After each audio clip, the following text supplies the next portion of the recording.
আজকে আমরা দেখব আমাদের কম্পিউটারকে কিভাবে হালকা রাখা যায় এই জন্য কিছু পদ্ধতি রয়েছে। সে পদ্ধতিটাই আমরা আজকে দেখব। এই জন্য আমরা আমাদের সার্চ বারে এসে টাইপ করব RUN, তারপরে ইন্টার দেব। এখানে যে ডায়লগ বক্সটা আসবে এইটাকে হচ্ছে আমরা এখানে এসে রাইট বাটন ক্লিক করে পিন করে নেব। এখান থেকে এসে এই যে পিন, তাহলে এই রান অপশনটা এখানে সবসময় থেকে যাবে টাস্ক বারে। বারবার রান লিখে কমান্ড করে নিয়ে আসতে হবে না। তো এরপরে আমরা যাব হচ্ছে এই যে এখানে এই 5টা অংশে আমরা হচ্ছে টাইপ করে করে ওর মধ্যে যেগুলো অপ্রয়োজনীয় ডাটা থাকবে সবগুলোই ডিলিট করে দেবো। যেমন টেম্পে গেলাম, TEMP টাইপ করবো। আমার যেহেতু একবার টাইপ করলে এগুলো থেকে যায়, একবার টাইপ করেছি ওই জন্য থেকে গেছে। TEMP লিখে ওকে দিব। ওকে দেওয়ার পরে এরকম একটা বক্স আসবে। এখানে আসে আমরা হচ্ছে কন্ট্রোল A দিয়ে অল করে ডিলিট চাপ দিয়ে ডিলিট করে দেব। তারপরে আবার এখানে আসবো, অর্থাৎ এই যে আমরা যে পিন করলাম রানের এখানে আসলাম। তারপরে %temp, টেম্পের আগে ছিল টেম্প, এবার হবে হচ্ছে প্রথমে পার্সেন্ট তারপরে পার্সেন্ট, অর্থাৎ %temp%। ওকে দিব। তারপরে যে অপ্রয়োজনীয় ফাইলগুলো আসবে এগুলোকে আবার কন্ট্রোল অল দিয়ে সিলেক্ট করে এগুলো এভাবে পর্যায়ক্রমে ডিলিট করে দেবো। তবে কিছু কিছু ডিলিট হবে না। যেগুলো ডিলিট হবে না এটা হচ্ছে do not this all file current আইটেমে টিক মার্ক দিয়ে স্কিপ করে দেবো। কিছু কিছু ডিলিট হবে না। তো এটা আস্তে আস্তে ডিলিট হয়ে যাবে। এরপরে আমরা যাই, এই যে ডিলিট হয়ে গেল। এরকম আসলে এটা ক্যান্সেল দিয়ে দিব। তারপরে প্রিফেচে যাব, PREFETCH, প্রিফেচ লিখে ওকে দিব।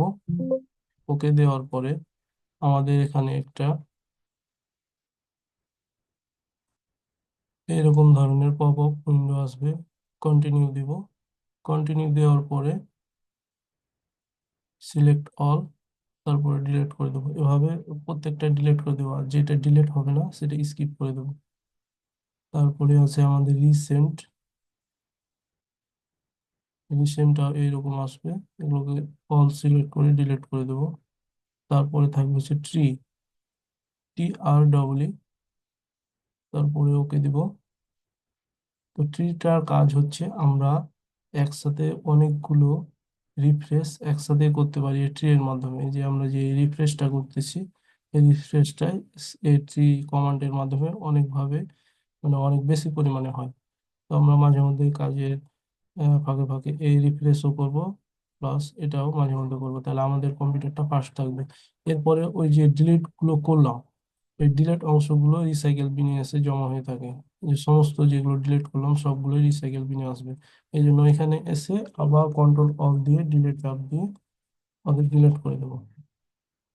তাহলে এটা হচ্ছে একটা স্টেপে কাজ সম্পূর্ণ হলো। এটা আমাদের হচ্ছে কম্পিউটারের সফটওয়্যারের মধ্যে অপ্রয়োজনীয় যে ফাইলগুলো সবসময় রানিং অবস্থায় থাকে অর্থাৎ আগাছার মতো এগুলোকে ডিলিট করলাম। আর ব্রাউজারেও আমাদের হচ্ছে এরকম অপ্রয়োজনীয় থেকে যায়।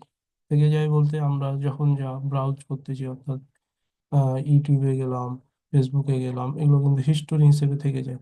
তো এগুলো একসঙ্গে থাকতে থাকতে অনেক দিন যখন হয়ে যায় তখন কি হয়, আমাদের ব্রাউজারটা স্লো হয়ে যায়।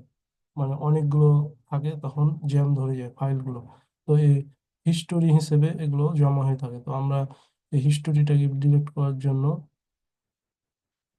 3 ডটে আসবো, তারপরে হিস্টোরি, তারপরে আবার এখানে হিস্টোরি। এই যে আমরা যে যেখানে যেখানে গিয়েছি প্রত্যেক দিন যাই এগুলো হিস্টোরি হিসেবে জমা হয়ে থাকে। তো এই পজিশনে আসার পরে ডিলিট ব্রাউজিং ডাটা এখানে ক্লিক করব। তারপরে আমাদের এগুলো সবগুলো টিক মার্ক থাকবে আর এটা থাকবে হচ্ছে লাস্ট আওয়ার, এ পজিশনে থাকবে। তো আমরা এটাকে চেঞ্জ করে এই দুইটা টিক উঠিয়ে দেব এবং লাস্ট আওয়ারের জায়গায় অ্যারো চিহ্ন রেখে নিয়ে এসে অল টাইম দিয়ে দেবো। তো এটা এই অপশনটা করে রাখলে আমাদের যত লগ ইন ডিটেলস আছে, অর্থাৎ ফেসবুকে, ইউটিউবে, তারপরে বিভিন্ন জায়গায় অ্যাকাউন্টে যে লগ ইন করা থাকে এই দুইটা কুকিজ এবং ক্যাচ ইমেজ এই দুইটাতে যদি থাকে টিক দেওয়া, ওগুলো হচ্ছে মানে লগ আউট হয়ে যায়।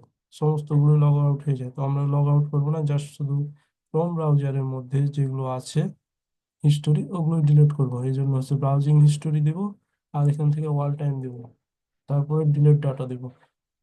তাহলে আমাদের শুধু ক্রোম ব্রাউজারের মধ্যে যে ব্রাউজিং হিস্টোরি গুলো আছে ওগুলো ডিলিট হয়ে গেল, ফলে আমাদের ব্রাউজিংটা স্মুথ ভাবে আরো সুন্দরভাবে চলবে, হালকা হয়ে থাকবে। এই দুইটা স্টেপ আমরা খেয়াল করব, তাহলে আমাদের কম্পিউটারটা অনেকটাই স্লো থেকে ফাস্টে মুভ করবে। তো আমরা এভাবেই ফাস্ট করে নেব। তো তিন এখানে যে পাঁচটা অপশন দেখতেছি, এই পাঁচটা অপশনে গিয়ে আমরা হচ্ছে প্রায় দেখা যাচ্ছে 2 দিন, একদিন বা প্রতিদিন যে যেভাবে সময় করতে পারি ডিলিট করে নেব, তাহলে আমাদের কম্পিউটারটা অনেকটাই ফ্রেশ মুডে থাকবে। তো আজকে কম্পিউটারের এটা নিয়ে ছোট্ট একটা ভিডিও ছিল।